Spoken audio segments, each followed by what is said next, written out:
Olá, lindinho! Olá, lindinha! Como é que estão vocês? Tudo bem?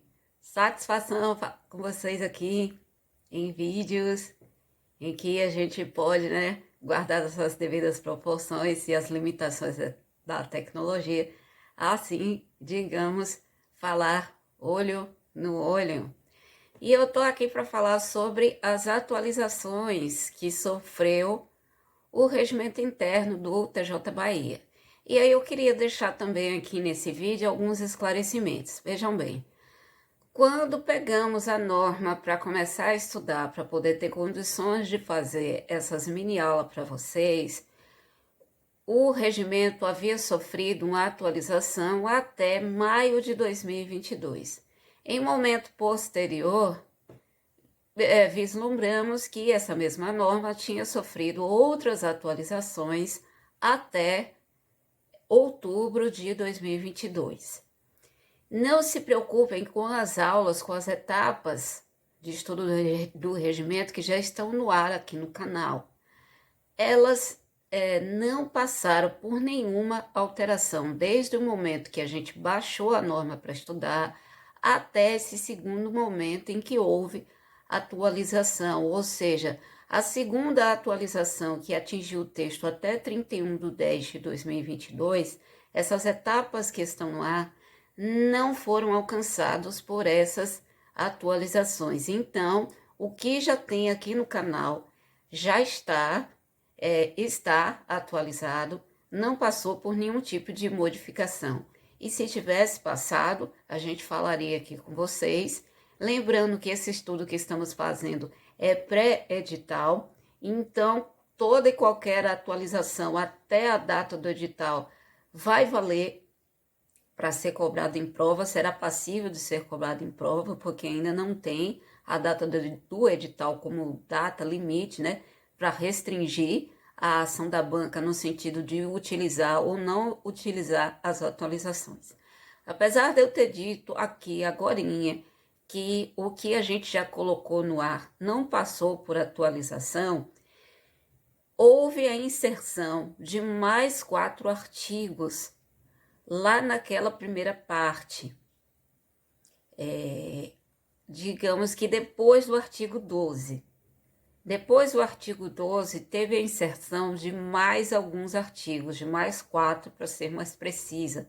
O artigo 12, ele agora possui também o artigo 12A até o artigo 12D.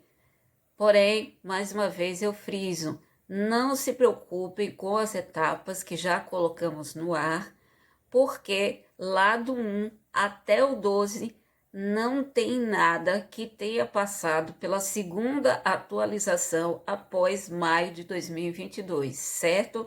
O que a gente percebeu que está faltando até o artigo que a gente já estudou da etapa 3, que foi o artigo 24, percebemos aqui nesse primeiro momento a inserção dos artigos 12A ao 12D, e é por isso que a Pro está aqui hoje gravando essa aula para vocês, para falar sobre esses artigos 12A até o 12D. Lembrando também que lá na aula 00 você assistiu? Você assistiu a aula 00? Assista, é pequenininha, tem menos de 7 minutos e você pode assistir acelerado, que aí vai ficar menor ainda. Lá na aula 00 eu também explico que não estudaríamos a norma toda, porque ela é enorme, tem 443 artigos. Aliás, ela está maior agora, né? Porque alguns artigos têm aí agora a bifurcação A e B, a exemplo do artigo 12 que já citamos aqui. Mas, ó, não fique aflito, não aflija sua alma por nada. Primeiro que o edital ainda nem saiu. Esse estudo nosso é pré-edital. Então, aquieta, acalma tua alma, que ainda não tem, aliás, não deve ter em momento nenhum para você qualquer tipo de aflição ou ansiedade. Ser concurseiro também é necessário que esse concurseiro tenha a cabeça fria, domínio próprio, autocontrole. Ser concurseiro, se dá bem numa prova, não é só encher a cabeça de informações, é também ter domínio e controle das suas emoções para poder você ter condições da cognição cerebral funcionar direitinho para esses conhecimentos que você for juntando serem postos para fora, por assim dizer, na hora da prova, para você se dar bem no exame, tá bom? Então, acreditando que tudo que tinha ficado aí de dúvidas pairando lá no ar com relação à atualização do material que já está aqui no nosso espaço do YouTube, então vamos aí ao que fala o artigo 12A até o 12D.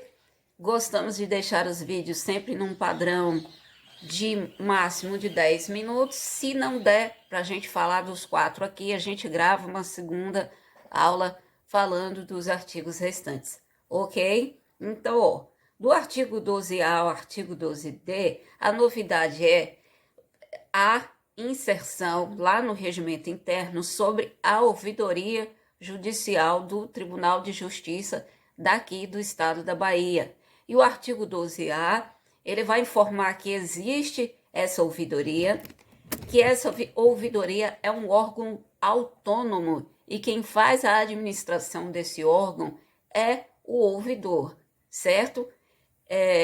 Além de ser órgão autônomo, o artigo 12A também nos informa que essa ouvidoria é integrante da alta administração. Mas, em síntese, o artigo 12A informa acerca da existência da ouvidoria judicial do Tribunal de Justiça do Estado da Bahia, informa que ela é um órgão autônomo integrante da alta administração e que a direção dessa ouvidoria é realizada pelo ouvidor, tudo bem? Aí, passando agora para o 12B, colocando ele aqui na nossa tela para a gente ver, quer dizer, para a gente ver aqui, para não perdermos nada. Então, no artigo 12B, a gente vai ficar sabendo da existência do ouvidor e do ouvidor substituto. E o artigo 12B, ele fala que existe o ouvidor e o ouvidor substituto, e ele coloca lá também a informação de que o ouvidor substituto ele só vai atuar na ausência ou no impedimento do titular, ok? Ouvidor substituto só entra em ação na ausência ou no impedimento do titular. E os dois vão ser eleitos pelo pleno. Lembra que o pleno, eu acho que a gente ainda não chegou nisso, a gente vai estudar isso lá na etapa 3, até o dia que a Pro gravou esta aula. A etapa 3 ainda não tinha sido colocada no ar, mas ela está quase pronta. Hoje é dia 5 de abril, então daqui a alguns dias a Pro vai colocar essa etapa 3 no ar. Se você está assistindo essa aula lá para depois do dia 5, dia 7, dia 10, provavelmente você já pode perceber até que a etapa 3 já está aí. Mas até o dia que gravamos esta aula, a etapa 3 ainda não estava no ar, certo? Então, como estávamos falando, o ouvidor e o ouvidor substituto, ambos são eleitos pelo pleno. O que é o pleno? É o tribunal pleno formado pela composição de todos os desembargadores do TJ. Quantos desembargadores tem o TJ? Já sabe, está lá no artigo 4º do regimento. Já assistiu a aula da etapa 1? Então, não esquece, terminando essa aula aqui, assiste lá a etapa 1, que a etapa 1 informa que são 57 desembargadores, e esses 57 desembargadores é também o número de desembargadores que compõe o Tribunal Pleno, e é por isso que ele tem esse nome, porque é formado pela plenitude dos desembargadores do TJ, ou seja, são 57 cabeças, certo? Enfim, 12B diz que o ouvidor e o ouvidor substituto são eleitos pelo pleno para o período de 2 anos e é permitida a reeleição. Os cargos de direção do tribunal, lembrando, está lá, né, evidenciado que não há uma possibilidade de reeleição desses desembargadores que assumiram lá um cargo na mesa diretora do tribunal. Mas aqui no caso da ouvidoria, o ouvidor e o ouvidor substituto são eleitos pelo pleno para um mandato de 2 anos e é permitida a reeleição. Ok, gente? Então, como dissemos, gostamos de deixar aqui as nossas aulas com um padrão máximo de 10 minutos. Já estamos aqui com 10 minutos e meio.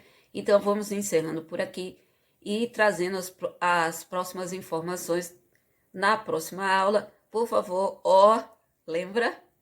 Joinha, aquela mãozinha com o polegarzinho para cima que tá aí na parte inferior da sua tela. Ela tá branquinha agora. Deixa ela escurinha, porque aí ela ganha uma cor e cor é vida, tá bem? Então daqui a pouquinho a gente se vê na aula 2 da atualização. Beijinho da Pro.